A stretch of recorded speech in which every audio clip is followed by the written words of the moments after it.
ಬ್ರಾಹ್ಮಣರದ್ದೊಂದು ವಿಚಿತ್ರ ಮನೋಭಾವ.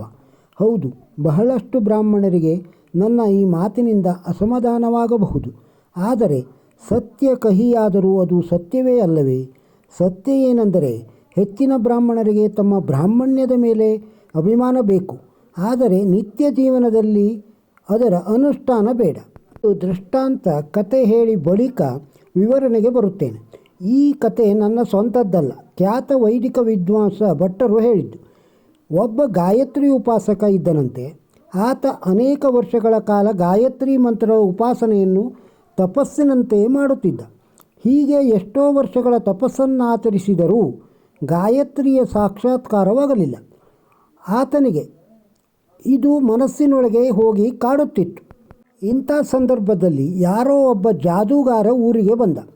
ಪ್ರತಿ ಮನೆ ಎದುರು ಹೋಗಿ ತನ್ನ ಜಾದೂ ಪ್ರದರ್ಶಿಸುವುದು, ಅವರು ಕೊಟ್ಟಷ್ಟು ಹಣ ದವಸ ಧಾನ್ಯ ಪಡೆದು ಮುಂದಿನ ಮನೆಗೆ ಹೋಗುವುದು.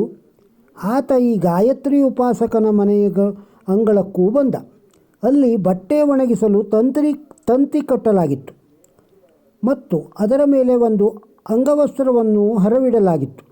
ಈ ಜಾದೂಗಾರ ತನ್ನ ಮಂತ್ರಶಕ್ತಿಯಿಂದ ಆ ಅಂಗವಸ್ತ್ರವನ್ನು ಕೈಯಿಂದ ಮುಟ್ಟದೆ, ಹತ್ತಿರವೂ ಹೋಗದೆ, ಕೇವಲ ಗಾಳಿಯಲ್ಲಿಯೇ ತೇಲಿ ತನ್ನೆಡೆಗೆ ಬರುವಂತೆ ಮಾಡಿದ.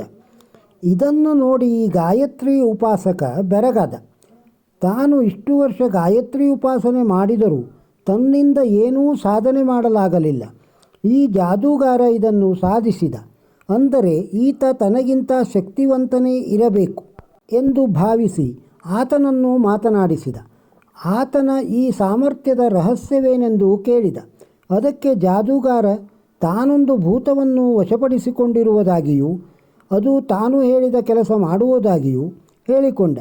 ಇದನ್ನು ಕೇಳಿ ಗಾಯತ್ರಿ ಉಪಾಸಕನ ಮನಸ್ಸಿನಲ್ಲಿ ತಾನು ಗಾಯತ್ರಿ ಉಪಾಸನೆಯನ್ನು ಬಿಟ್ಟು ಭೂತದ ಉಪಾಸನೆ ಮಾಡುವುದೇ ಒಳಿತು ಎನಿಸಿತು. ಆ ಜಾದೂಗಾರನ ಬಳಿ ತನಗೆ ಭೂತದ ಮಂತ್ರೋಪದೇಶ ಮಾಡಿಕೊಡಬೇಕೆಂದು ದುಂಬಾಲು ಬಿದ್ದ. ಮೊದಲು ಜಾದೂಗಾರ ಒಪ್ಪದಿದ್ದರೂ ಗಾಯತ್ರಿ ಉಪಾಸಕನ ನಾನಾ ಆಮಿಷ ತೋರಿಸಿದ್ದರಿಂದ ಒಪ್ಪಿಕೊಂಡ. ಮರುದಿನ ಅಮಾವಾಸ್ಯೆ ಅಂದು ಮಧ್ಯರಾತ್ರಿ ಊರಿನ ಸ್ಮಶಾನಕ್ಕೆ ಬರಬೇಕೆಂದು ತಾನು ಅಲ್ಲಿ ಮಂತ್ರೋಪದೇಶಕ್ಕೆ ಎಲ್ಲ ಸಿದ್ಧತೆ ಮಾಡಿಕೊಳ್ಳುವುದಾಗಿಯೂ ಜಾದೂಗಾರ ಗಾಯತ್ರಿ ಉಪಾಸಕನಿಗೆ ತಿಳಿಸಿದ. ಅದರಂತೆ ಗಾಯತ್ರಿ ಉಪಾಸಕನ ಸಂಭ್ರಮದಿಂದ ಅಮಾವಾಸ್ಯೆಯ ಮಧ್ಯರಾತ್ರಿ ಸ್ಮಶಾನಕ್ಕೆ ತೆರಳಿದ.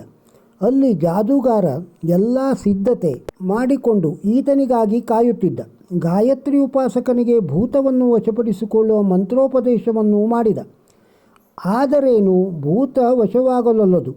ಜಾದೂಗಾರ ಯಾಕೆಂದು ವಿಚಾರಿಸಿದಾಗ ಆ ಭೂತ ಹೇಳಿತು, ನಿನ್ನ ಪಕ್ಕದಲ್ಲಿ ಕುಳಿತಿದ್ದಾನಲ್ಲ ಆ ಗಾಯತ್ರಿ ಉಪಾಸಕ, ಆತನನ್ನು ಇಲ್ಲಿಂದ ಆಚೆ ಕಳಿಸು, ಆ ಬಳಿಕ ಬರುತ್ತೇನೆ. ಆತನ ವ್ಯಕ್ತಿತ್ವ ಗಾಯತ್ರಿ ಉಪಾಸನೆಯಿಂದಾಗಿ ಎಷ್ಟೊಂದು ಪ್ರಖರವಾಗಿ ಬೆಳಗುತ್ತಿದೆ ಎಂದರೆ ನನಗೆ ಅದನ್ನು ನೋಡಲೂ ಆಗುತ್ತಿಲ್ಲ, ಕಣ್ಣು ಕುಕ್ಕುತ್ತಿದೆ. ಇದನ್ನು ಕೇಳಿದ ಜಾದೂಗಾರ ಗಾಯತ್ರಿ ಉಪಾಸಕನಿಗೆ ಹೇಳಿದ, ಸ್ವಾಮಿ, ನೀವು ಇಷ್ಟೊಂದು ಶಕ್ತಿವಂತರು ಎಂದು ನನಗೆ ತಿಳಿದಿರಲಿಲ್ಲ. ನಿಮಗೂ ಅದು ತಿಳಿದಿಲ್ಲವೆಂದು ತೋರುತ್ತದೆ. ನಿಮ್ಮ ಹತ್ತಿರ ಬರುವುದು ಬಿಡಿ, ನಿಮ್ಮ ಹತ್ತ ನೋಡಲೇ ಸಾಧ್ಯವಾಗುತ್ತಿಲ್ಲ ಎಂದು ಆ ಭೂತ ಹೇಳುತ್ತಿದೆ. ಗಾಯತ್ರಿಯಂತಹ ಮಹಾಮಂತ್ರವನ್ನು ಕೈಯಲ್ಲಿಟ್ಟುಕೊಂಡವರು ಈ ಕೀಳು ಭೂತ ಮಂತ್ರಕ್ಕೆ ಮರಳಾಗುವುದೇ? ನಮ್ಮಂಥವರಿಗೆ ಹೊಟ್ಟೆಪಾಡಿಗೆ ಇದೆಲ್ಲ ಬೇಕು. ನೀವು ಗಾಯತ್ರಿ ಉಪಾಸನೆಯನ್ನೇ ಮುಂದುವರೆಸಿ.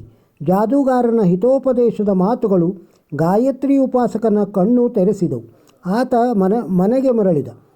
ಬ್ರಾಹ್ಮಣರು ಮೂಲಭೂತವಾಗಿ ಆಧ್ಯಾತ್ಮಿಕ ಜನರು. ಆಧ್ಯಾತ್ಮಿಕತೆಯ ಶಕ್ತಿಯೇ ನಿಜವಾದ ಶಕ್ತಿ. ಅದನ್ನು ಬಿಟ್ಟು ಬ್ರಾಹ್ಮಣರು ಪಾಶ್ಚಿಮಾತ್ಯ ಸಂಸ್ಕೃತಿ ಎಂಬ ಜಾದೂಗಾರ ಅಂದರೆ ಭೂತ ಮಂತ್ರದ ಹಿಂದೆ ಬಿದ್ದು ಹಣ ಗಳಿಕೆಯೇ ಜೀವನದ ಪರಮ ಗುರಿ ಎಂಬ ದಾರಿಯಲ್ಲಿ ಸಾಗುತ್ತಿದ್ದಾರೆ. ಪ್ರಾಮಾಣಿಕ ದುಡಿಮೆಗಾಗಿ ಜಾದೂಗಾರ ಇತರ ವೃತ್ತಿ ಮಾಡುವ ಜನರೊಡನೆ ಸ್ಪರ್ಧೆಗಿಳಿದಿದ್ದಾರೆ. ಇದನ್ನು ಬಿಟ್ಟು ನಮ್ಮ ಕೆಲಸ ನಾವು ಮಾಡೋಣ, ಅವರ ಕೆಲಸ ಅವರು ಮಾಡಲಿ. ಮತ್ತೊಂದು ವಿಷಯ, ದೇವರಿಗೆ ದೀಪ ಹಚ್ಚಬೇಕು. ಯಾಕೆ ಹಚ್ಚಬೇಕು? ಪ್ರಿಯ ಬಂಧುಗಳೇ, ನಾವು ದಿನನಿತ್ಯ ದೇವರಿಗೆ ದೀಪ ಇಟ್ಟು ಭಕ್ತಿಯಿಂದ ದೇವರಿಗೆ ಕೈ ಮುಗಿಯುತ್ತೇವೆ. ನಮ್ಮನ್ನು ಕುತೂಹಲದಿಂದ ನೋಡಿ ಕಲಿಯುವ ಮಕ್ಕಳು ನಾವು ದೇವರಿಗೆ ದೀಪ ಯಾಕೆ ಇಡಬೇಕು, ಅದೊಂದು ದಿನ ನಮ್ಮನ್ನು ಕೇಳಿಯೇ ಬಿಡುತ್ತವೆ. ನೀವು ತಬ್ಬಿಬ್ಬುಗೊಳ್ಳುತ್ತೀರಿ. ಇದು ನಮ್ಮ ಸಂಪ್ರದಾಯ ಮಗು. ಅಜ್ಜ ಇಡುತ್ತಿದ್ದರು, ಅದನಂತರ ಅಪ್ಪ ಇಡುತ್ತಿದ್ದರು, ಈಗ ನಾನು ಮುಂದೆ ನೀನು ಎನ್ನುತ್ತಾ ಮಗುವನ್ನು ಸಮಾಧಾನಪಡಿಸುತ್ತೀರಿ. ಮಗು ಸತ್ಯ ಎನ್ನುತ್ತಾ ನಂಬಿಬಿಡುತ್ತದೆ. ಆದರೆ ಸತ್ಯ ಅದಲ್ಲ. ನೀವು ತಿಳಿದುಕೊಳ್ಳಿ ಮತ್ತು ನಿಮ್ಮವರೊಂದಿಗೂ ಹಂಚಿಕೊಳ್ಳಿ.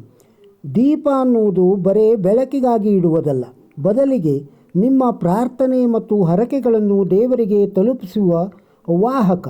ದೀಪ ಅನ್ನುವುದು ಅಗ್ನಿಯಿಂದ ಪ್ರಜ್ವಲಿತವಾಗಿದೆ. ನಾವು ಮಾಡುವ ಯಾಗದ ಹವಿಸ್ಸನ್ನು ಹೇಗೆ ಅಗ್ನಿಯು ಆಯಾ ದೇವತೆಗಳಿಗೆ ಕೊಂಡೊಯ್ದು ಒಪ್ಪಿಸುತ್ತದೋ ಅದೇ ತೆರನಾಗಿ ದೀಪವು ನಿಮ್ಮ ಪ್ರಾರ್ಥನೆಯನ್ನು ಭಗವಂತನ ಬಳಿಗೆ ಕೊಂಡೊಯ್ಯುವ ಸಾಧನವಾಗಿದೆ.